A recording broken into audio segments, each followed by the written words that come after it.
Oh, my God, listen to this. Just listen. His gaze lingered on her lips, a silent promise of the delights that awaited like a particularly tempting scone at a vicar's tea party.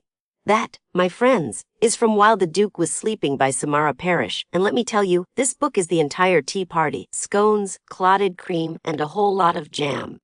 You had me at tempting scone. Then you lost me at vicar's tea party. Unless that vicar is secretly a dominatrix with a riding crop collection, I'm already bored. Is this another one of those historical romances where the heroine's biggest problem is choosing between three dukes and a slightly scandalous viscount? You wound me. This is so much more. It's a While You Were Sleeping retelling, but make it Regency. Our heroine, Adelaide Della, for short, is a lady's maid, posing as a runaway bride, Lady Cordelia, who's supposed to marry this comatose duke. Comatose, you say? So the romantic lead is essentially a very expensive, very titled houseplant? Bold choice. Does she at least try to water him?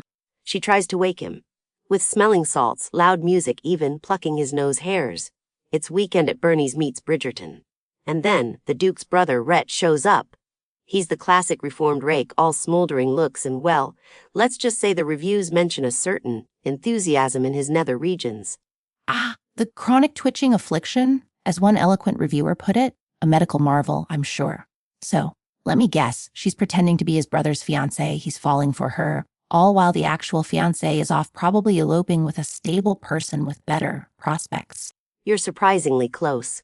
Cordelia did run off, leaving Della in this ridiculous predicament. And yes, Red is completely smitten. He's all, oh, she's so different. She swears and wears simple underwear. The bar for romance is clearly on the floor. Simple underwear? The horror. Next, you'll tell me she doesn't even faint at the sight of a slightly suggestive cucumber sandwich. She'd probably eat the sandwich and then ask for another. Della's got spirit. And the chemistry between her and Rhett, electric. One reviewer said, I could smell them. I'm not sure what that means, but it sounds intense. It sounds like someone needs to open a window, or maybe invest in some of that industrial strength smelling salts they were using on the Duke. So, what's the conflict?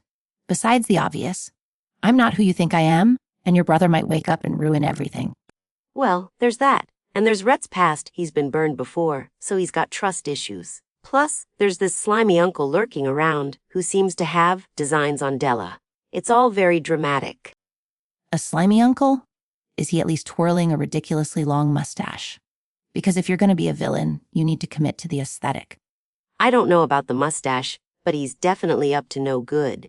And then there's the whole class difference thing. Della's a lady's maid, Rhett's a duke's brother. It's a scandal waiting to happen. Oh, the humanity. A lady's maid and a duke's brother. Whatever shall society do? I'm clutching my pearls so hard they're turning into diamonds. You're being deliberately obtuse. It's about the emotional stakes. Della's longing for a family, a home, and Rhett, well, he's longing for Della, preferably without her clothes on. So, standard romance novel fare then.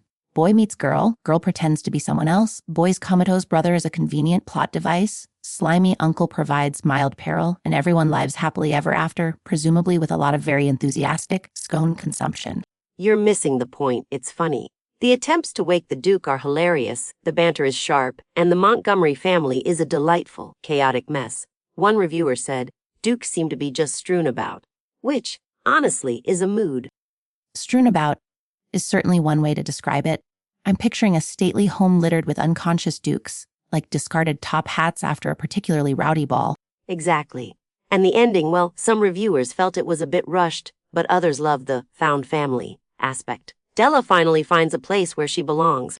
So, it's a heartwarming tale of love, deception, and questionable medical practices. Perfect for anyone who's ever wanted to marry a duke, but settled for his slightly less comatose brother. It's a romp. A delightful, hilarious, slightly bonkers romp. And if you're looking for a book that will make you laugh, swoon, and maybe question the structural integrity of Regency-era underwear, this is it. Fine. I'll add it to red pile right after 101 Uses for a Comatose Duke and The Lady's Guide to Avoiding Slimmy Uncles. And for our listeners, we're giving away 5 copies of While the Duke Was Sleeping. Just call in and tell us your most embarrassing mistaken identity story. Bonus points if it involves a duke, a scone, or a suspiciously twitchy, well, you know. Please, spare us the details. My delicate sensibilities can only handle so much. But do call in. We're desperate for entertainment, and someone needs to validate their questionable taste in literature. The other host loves it really. We'll be back after the break with more questionable book choices and my co-host's increasingly desperate attempts to maintain cynicism. Don't touch that dial. That is all for now from Heart Book Radio.